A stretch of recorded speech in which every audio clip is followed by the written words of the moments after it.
பின்வரும் நிகழ்வுகளை காலவரிசைப்படி அடுக்குக. பாஸ், ரொம்ப ஈஸியான கேள்வி. சால்வ் பண்ணிடுவோமா? சிட்டகாங் ஆயுத கிடங்கு தாக்குதல் நடந்த தேதி ஏப்ரல் 18, 1930. நடந்த இடம் சிட்டகாங். இன்னைக்கு இந்த இடம் பங்களாதேஷ் நாட்டுல அமைஞ்சிருக்கு. ஆங்கிலேயர்கள் ஆட்சி செய்யும் பொழுது வங்காள மாகாணம்னு சொல்லுவாங்க. இதை முன்னின்று நடத்திய முக்கியமான தலைவர் சூர்யா சென். இவருக்கு ஒரு சிறப்பு பெயர் உண்டு, மாஸ்டர் டா அப்படின்னு சொல்லிட்டு. சிட்டகாங் ஆயுத கிடங்கு தாக்குதல் பல்வேறு பெயர்களில் அழைக்கப்படுகின்றது. சிட்டகாங் வெடிப்பு, சிட்டகாங் எழுச்சி என்றும் அழைக்கப்படுகிறது.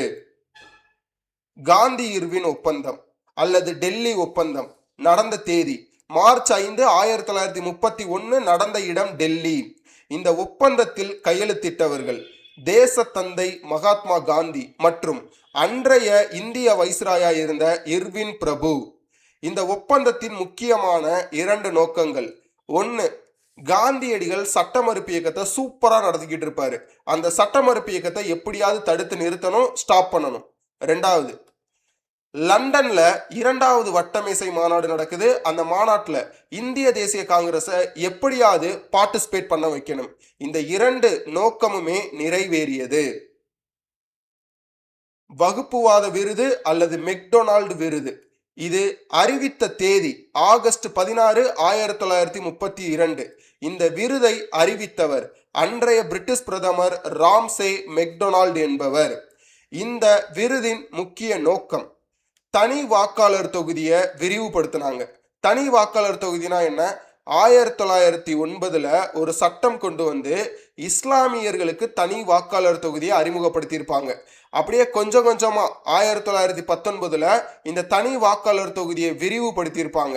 1932 இந்த வகுப்புவாத விருதை அனௌன்ஸ் பண்ணி இந்த தனி வாக்காளர் தொகுதியை தாழ்த்தப்பட்ட மக்கள் அல்லது ஒடுக்கப்பட்ட மக்கள் என்று அழைக்கப்படக்கூடிய இந்திய மக்களுக்கு இதை விரிவுபடுத்தி கொடுத்தாங்க. இந்த விருதை காந்தியடிகள் கடுமையாக எதிர்த்தார். எதிர்த்து ஏரவாடா சிறையில உண்ணாவிரத போராட்டம்லாம் இருப்பாரு. பூனா ஒப்பந்தம் நடந்த தேதி செப்டம்பர் 24, 1932. வகுப்புவாத விருது பார்த்தோம்ல, அதை எதிர்த்து காந்தியடிகள் உண்ணாவிரத போராட்டம் இருப்பாருல்ல, அதை சால்வ் பண்றதுக்கான ஒரு ஒப்பந்தம் தான் இந்த பூனா ஒப்பந்தம். இந்த ஒப்பந்தம் நடைபெற்ற இடம் பூனாவில் உள்ள ஏரவாடா என்கின்ற சிறையில் நடந்தது. இந்த ஒப்பந்தத்தில் முக்கியமாக கையெழுத்திட்டவர்கள் மகாத்மா காந்தி மற்றும் BR அம்பேத்கர். இந்த ஒப்பந்தத்தின் முக்கிய நோக்கம் என்ன? ஆங்கிலேயர்கள் கொடுத்த தனி வாக்காளர் தொகுதியை நிராகரிச்சுட்டு பொது தொகுதியில் இடஒதுக்கீடு கொடுத்தாங்க. ஸோ என்ன காலவரிசைன்னு பார்த்துருவோமா? சிட்டகாங் வெடிப்பு ஏப்ரல் 18, 1930. காந்தி இர்வின் ஒப்பந்தம் மார்ச் 5, 1931. வகுப்புவாத விருது ஆகஸ்ட் 16, 1932. பூனா ஒப்பந்தம் செப்டம்பர் 24, 1932. இந்த கேள்விக்கு சரியான பதில் ஆப்ஷன் சி, 3, 2, 1, 4. இதுதான் கரெக்டான காலவரிசை. பாஸ், உங்களுக்கான கேள்வி. கார்பன் மோனாக்சைடு உமிழ்வுகளை பற்றி கீழ்காணும் எந்த கூற்றுகள் சரி? கரெக்டான ஆன்சரை கமெண்ட்ல மென்ஷன் பண்ணுங்க. மறக்காம நிக்டோ IAS Facebook, Instagram, YouTube, Telegram சேனலை சப்ஸ்கிரைப் பண்ணுங்க, ஃபாலோ பண்ணுங்க, ஜாயின் பண்ணுங்க, உங்க ஃப்ரெண்ட்ஸ் கூட ஷேர் பண்ணுங்க. தேங்க்யூ.